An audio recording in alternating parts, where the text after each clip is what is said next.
Hi friends, welcome to my channel. ഞാൻ സീമ. ഇന്ന് ഞാൻ നിങ്ങൾക്ക് പരിചയപ്പെടുത്താൻ പോകുന്നത് ഒരു മരുന്നാണ്, ഒരു ഒറ്റമൂലിയാണ്. ഇതിന് ആവശ്യമുള്ള ഇൻഗ്രീഡിയൻസ് ചെത്തിപ്പൂവ്, തുളസിയുടെ ഇല, അതുപോലെ ചുവന്നുള്ളി, കരിഞ്ജീരകം. ചെത്തിപ്പൂവ് ഉദ്ദേശിക്കുന്നത് നമ്മുടെ ചെടിച്ചെത്തിയല്ല, മരുന്ന് ചെത്തിയാണ്. അത് പറമ്പുകളിലും വേലികളിലും വനപ്രദേശങ്ങളിലുമാണ് കൂടുതലായിട്ട് ഈ മരുന്ന് ചെത്തി കണ്ടുവരുന്നത്. ഇത് നമുക്ക് ചെടിച്ചട്ടികളിൽ കൊണ്ടുവന്ന് നട്ടുപിടിപ്പിച്ച് ഉപയോഗിക്കാനും പറ്റും. ഇല്ല എങ്കിൽ നിങ്ങൾക്ക് ചെത്തിപ്പൂവ് ഏതെങ്കിലും സമയത്ത് ലഭ്യമാവുകയാണെങ്കിൽ അത് തണലത്തിട്ട് ഉണങ്ങി പാക്ക് ചെയ്ത് ഫ്രിഡ്ജിൽ സൂക്ഷിക്കാവുന്നതാണ്. ചെത്തിപ്പൂ കിട്ടാനില്ലാത്തവർ അത് സ്കിപ്പ് ചെയ്യുക. പക്ഷേ ചെത്തിപ്പൂ വളരെ ഔഷധ ഗുണമുള്ള ഒന്നാണ്. അതുപോലെ തന്നെ തുളസി, നമ്മൾ ചുമന്ന തുളസി വേണം ഇതിനു വേണ്ടി എടുക്കാനായിട്ട്. പിന്നെ കരിഞ്ജീരകവും ചുവന്നുള്ളി. ഇനി ഇതെങ്ങനെ ഉണ്ടാക്കുന്നതെന്ന് നോക്കാം. ഈ 4 ഐറ്റം കൂടി നല്ല പോലെ ഇടിക്കല്ലിലിട്ട് ചതച്ചെടുക്കുക.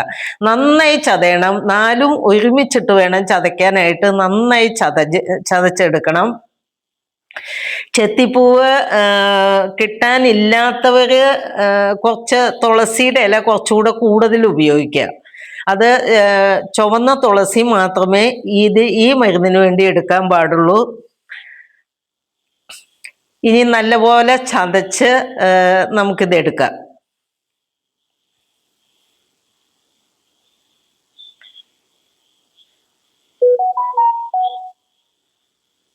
നന്നായി ചതഞ്ഞിട്ടുണ്ട്. ഇതുപോലെ ഇടികല്ലിലിട്ട് നന്നായി ചതച്ചെടുക്കണം.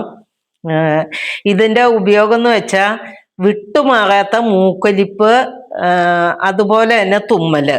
ഈ മഴക്കാലമായി കഴിഞ്ഞാൽ, മഴച്ചാറിൽ കൊണ്ടു കഴിഞ്ഞാൽ എല്ലാവർക്കും ജലദോഷവും മൂക്കൊലിപ്പും അതുപോലെ തന്നെ തുമ്മലും വരും. അവർക്ക് മാത്രമല്ല, സ്കൂളിൽ പോകുന്ന കുട്ടികൾക്ക് മഴക്കാലമായി കഴിഞ്ഞാൽ മിക്കവാറും എപ്പോഴും മൂക്കൊലിച്ചുകൊണ്ടിരിക്കും. ഇതിനുള്ള ഒരു പ്രതിവിധിയാണിത്. നമ്മൾ എത്ര തന്നെ മരുന്ന് കൊടുത്താലും ആ മരുന്ന് നിൽക്കുമ്പോൾ വീണ്ടും അവർക്ക് അത് ആവർത്തിച്ചുകൊണ്ടിരിക്കും. പക്ഷേ ഈ മരുന്ന് ഉപയോഗിക്കുകയാണെങ്കിൽ പിന്നീട് അവർക്കത് വരില്ല. അത് തന്നെയല്ല, ഒറ്റ പ്രാവശ്യത്തെ ഉപയോഗം കൊണ്ട് തന്നെ മൂക്കൊലിപ്പും തുമ്മലും നിൽക്കും. ഇനി നമ്മൾ ചെയ്യേണ്ടത്, ഒരു ഇരുമ്പിൻ്റെ ചീനിച്ചട്ടി അടുപ്പത്ത് വെച്ച് അതിലേക്ക് ആട്ടി വെളിച്ചെണ്ണ ഒഴിക്കുക.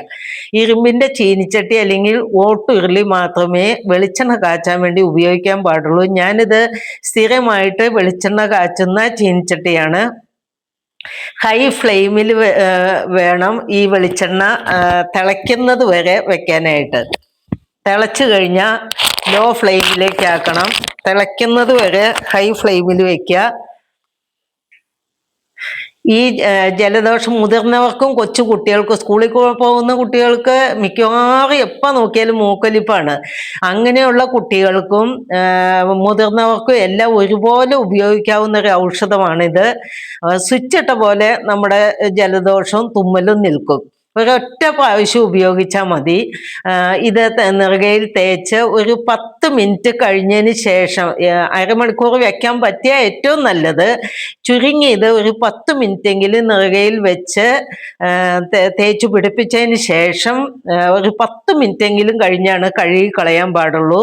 ഒറ്റ ദിവസത്തെ ഉപയോഗം കൊണ്ട് തന്നെ നമ്മുടെ ജലദോഷം നിൽക്കും. ഇനി ഒരുപാട് പഴക്കം ചെന്ന മൂക്കൊലിപ്പൊക്കെ ആണെങ്കിൽ 2-3 ദിവസം അടുപ്പിച്ച് ഇത് തേച്ച് കുളിച്ചാൽ മതി.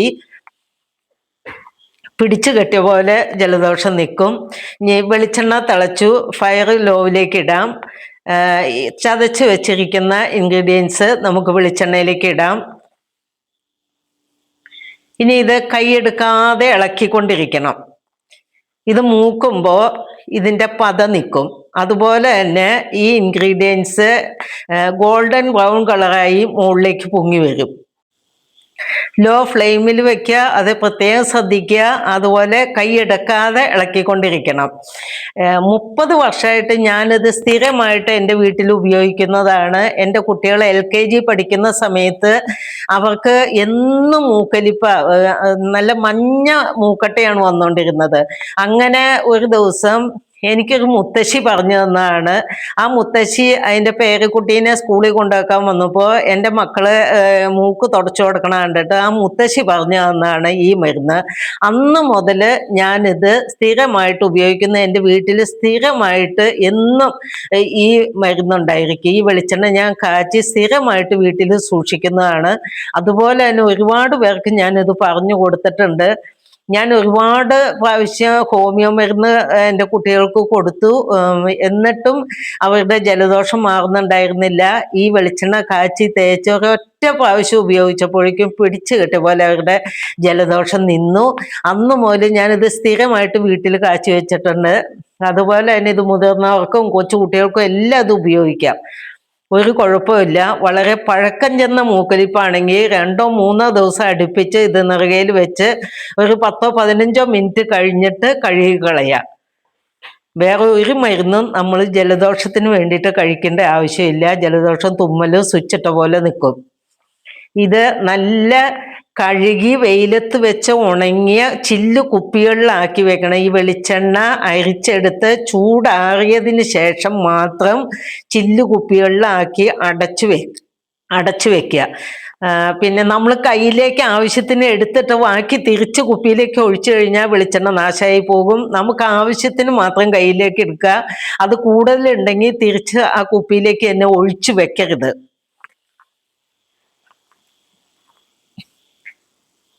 വളരെ ഔഷധ ഗുണമുള്ള ഒരു വെളിച്ചെണ്ണയാണിത്. വെളിച്ചെണ്ണ പാകമാകുമ്പോൾ ഈ പത നിൽക്കും. അതുപോലെ തന്നെ ഇതിലിട്ടിരിക്കുന്ന ഇൻഗ്രീഡിയൻസ് നല്ല ഗോൾഡൻ ബ്രൗൺ കളർ ആവുകയും അത് മുകളിലേക്ക് പൊങ്ങി വരികയും ചെയ്യും. ആ സമയത്ത് ഇത് ഫയർ ഓഫാക്കി ഇത് ഊറ്റിയെടുക്കുക. ഒരു അരിപ്പയില അല്ലെങ്കിൽ വൃത്തിയുള്ള തുണിയിൽ അരിച്ചെടുത്തിട്ട് ചൂടാറാൻ വേണ്ടി മാറ്റി വെക്കുക. അതിലേക്ക് വെള്ളം വീഴാതെ നോക്കണം. അതുപോലെ തന്നെ ഇത് നന്നായി ചൂടാറിയതിന് ശേഷം നല്ലപോലെ കഴുകി ഉണക്കിയ കുപ്പികളിലാക്കി വെക്കുക. പത നിന്നു, ഇൻഗ്രീഡിയൻസ് മുകളിലേക്ക് പൊങ്ങി വന്നു. ഇനി നമുക്ക് ഫയർ ഓഫാക്കാം. ഇനി ഇത് ഒരു അരിപ്പയില അല്ലെങ്കിൽ വൃത്തിയുള്ള തുണിയിലോ അരിച്ചെടുക്കാം. നമുക്ക് ചൂട്ടോടു കൂടി തന്നെ അരിച്ചെടുക്കണം. ഇത് തണുത്തിട്ട് അരിക്കാൻ നിന്ന് കഴിഞ്ഞാൽ തണുക്കുമ്പോൾ ഈ കൊറ്റൻ വീണ്ടും വെളിച്ചെണ്ണ കുടിക്കും. അതുകൊണ്ട് തന്നെ ചൂട്ടോടു കൂടി തന്നെ ഇത് അരിച്ചെടുക്കണം. നിങ്ങൾക്ക് ഈ വീഡിയോ ഇഷ്ടമാവുകയാണെങ്കിൽ ലൈക്ക് ചെയ്യണം, കമൻറ്റ് ചെയ്യണം. നിങ്ങൾ എല്ലാവർക്കും ഇത് ഷെയർ ചെയ്ത് കൊടുക്കണം. എല്ലാവർക്കും ഒരുപാട് ഗുണം ചെയ്യുന്ന ഒരു വെളിച്ചെണ്ണയാണിത്. നന്നായി ചൂടാറിയതിന് ശേഷം മാത്രമാണ് ഇത് കുപ്പികളിലാക്കി വെക്കാൻ പാടുള്ളൂ. അതും ചില്ല് കുപ്പികളിലാക്കി വെക്കണം. എത്ര കാലം ഇരുന്നാലും ഈ വെളിച്ചെണ്ണ കേടുവരില്ല. അടുത്തൊരു വീഡിയോ ആയിട്ട് വീണ്ടും കാണുന്നവരെ താങ്ക് യു, ബൈ.